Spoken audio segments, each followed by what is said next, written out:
This is a big event.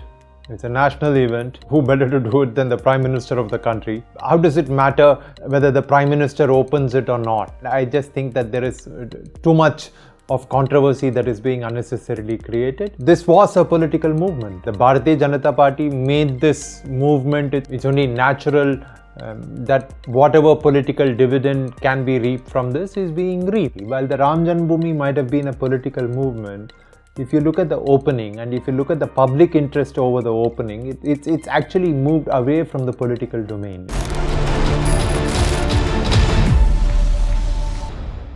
The big news of the week, actually it's the big news of the fortnight, is the imminent opening of the Ram temple with the pran pratishtha ceremony on the 22nd of January, which is Monday.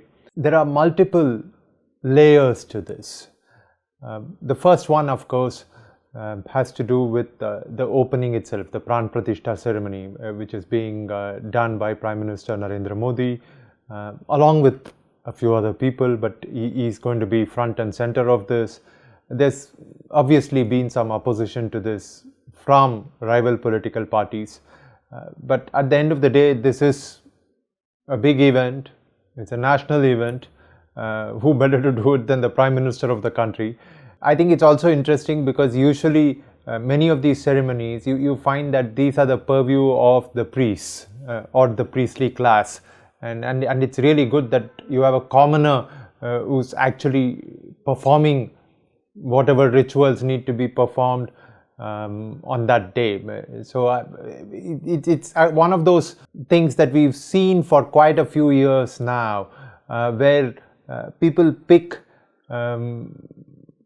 issues that aren't really debatable and then get into a tizzy fighting over it, because how does it matter whether the Prime Minister opens it or not, right? I mean, and I just think that there is too much of controversy that is being unnecessarily created, much like with the temple itself.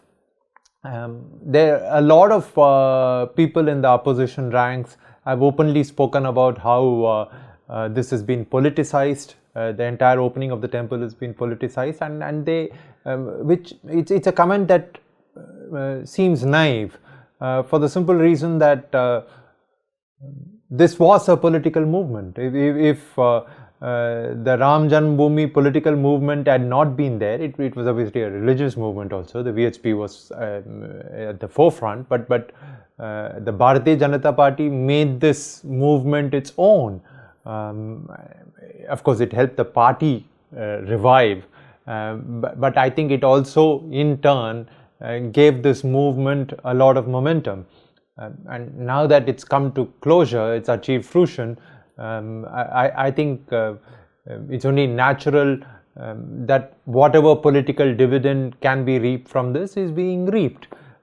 Let's also not forget the fact that this is an issue, the temple itself, the construction of the temple is an issue that was repeatedly and consistently found mention in the BJP's manifesto. So how should the opposition react to this? And for that, I think it's very important for the opposition parties to understand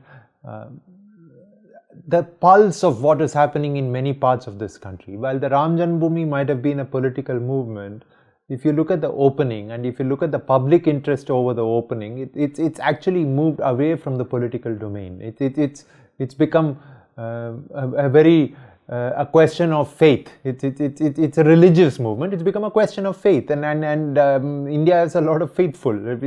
Ram is not a deity only in the Hindi belt, as some people would like to believe. It's a pan-Indian deity, and if you look at the temples the Prime Minister has been visiting across the country, including many in the south, it becomes very, very obvious that Ram is a deity who is worshipped in many parts of this country. And there is a lot of interest in this temple, and it is not from the political class alone. It is from a lot of common people, and I think it probably makes sense for the opposition parties to acknowledge this, to accept the fact that the temple is a reality, and it's a reality which has actually been sanctified by the court. through its judgment, right? I mean, the temple is coming up only because the court made it, the Supreme Court, the highest court in this land, made it possible for the temple to be built. So I think acceptance would be a good way to react to this. Participation may be a bit too much to ask, because very clearly, as you can see, the opposition seems very confused about how to react to their invitations, those of whom that have got the invitations, right? I mean, because if you look at the cross section, there are some people who are upset that they've got an invitation. There are some others who do not know what to do with the invitations that they've got, and there are still others who believe that bad-mouthing the temple is the way to go about it, which is actually going to be extremely counterproductive. Either way, 22nd January is really going to be a spectacle for the ages. A lot of people are going to welcome it, and I think in the course of this year, you're going to see many people make a trek to Ayodhya to see the new temple that has come up. And yes, we do have the elections in April and May. The BJP will obviously use the fact that the temple has come up, but it will also use the opposition's reaction to the temple, the opposition's confused reaction to the temple in its campaign. And for that, I think the opposition has no one to blame but themselves.